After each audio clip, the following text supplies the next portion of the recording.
समान नागरिक संहिता किसी भी व्यक्ति की शादी, तलाक और जमीन जायदाद से जुड़े फैसले को उसके धार्मिक आधार पर न मानकर संवैधानिक तरीके के साथ मानने का अधिकार देने वाला यूसीसी अब उत्तराखंड में कानून बनने जा रहा है। प्रदेश की धामी सरकार ने विधानसभा में इस विधेयक को पेश कर दिया है। अब राज्यपाल से मंजूरी मिलने के बाद ये विधेयक कानून बन जाएगा। धामी सरकार के इस फैसले के बाद देश में एक बार फिर से समान नागरिक संहिता को लेकर चर्चा तेज हो गई है। आज हम उत्तराखंड में कानून बनने जा रहे यूसीसी के कुछ खास बिंदुओं पर नजर डालेंगे, जिसमें रिलेशनशिप से लेकर तलाक लेने के फैसले तक कई कानून निर्धारित किए गए हैं। सबसे पहले बात रिलेशनशिप की करते हैं। उत्तराखंड में लिव इन रिलेशनशिप में रहने वाले लड़के लड़कियों के लिए रजिस्ट्रेशन कराना जरूरी होगा। यूसीसी लागू होने के बाद उत्तराखंड में लिव इन रिलेशनशिप का वेब पोर्टल पर रजिस्ट्रेशन कराना होगा। रजिस्ट्रेशन न कराने पर प्रेमी जोड़े को 6 महीने की जेल और 25,000 का जुर्माना भी लग सकता है। रजिस्ट्रेशन के तौर पर जो रसीद युगल को मिलेगी, उसी के आधार पर उन्हें किराए पर घर, हॉस्टल या पीजी मिल सकेगा।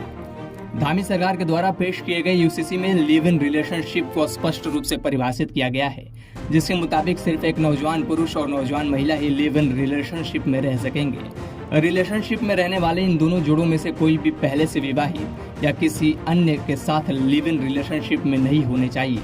वही लिव इन रिलेशनशिप का पंजीकरण कराने वाले प्रेमी प्रेमिकाओं को रजिस्ट्रेशन की सूचना अपने माता पिता या अभिभावक को भी देनी होगी। अब बात शादी की उम्र और बहुविवाह की करते हैं। उत्तराखंड में यूसीसी लागू हो जाने के बाद विवाह की न्यूनतम उम्र की सीमा सभी के लिए एक समान हो जाएगी। ये सीमा लड़कियों के लिए 18 और लड़कों के लिए 21 साल निर्धारित की गई है। यानी यूसीसी लागू हो जाने के बाद प्रदेश में किसी भी धर्म के लोग अपनी स्वेच्छा से यूसीसी द्वारा निर्धारित समय सीमा के विपरीत शादी नहीं कर पाएंगे। इसके अलावा समान नागरिक संहिता के लागू हो जाने के बाद बहुविवाह पर पूरी तरह से रोक लग जाएगी। यूसीसी में शादी तलाक से जुड़ी शर्तों को देखने के बाद अब एक नजर धामी सरकार के दावे पर भी कर लेते हैं। प्रदेश में कानून बनने जा रहे यूसीसी को लेकर धामी सरकार का दावा है कि यूसीसी को लेकर बनी समिति ने बैठकों, परामर्शों और विशेषज्ञों और जनता के साथ बातचीत के बाद मसौदा तैयार किया है।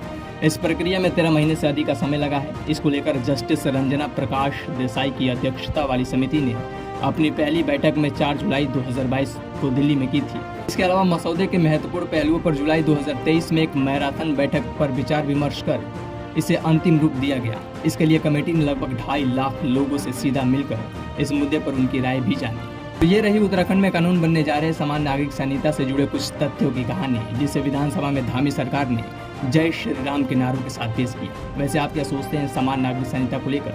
क्या सच में भारत जैसे विविधताओं वाले देश में एक समान तरीके से शादी और तलाक होने चाहिए? कमेंट बॉक्स में हमें जरूर बताएं और ऐसे ही तथ्यात्मक कवरेज के लिए धीरज दानी को सब्सक्राइब करना ना भूलें।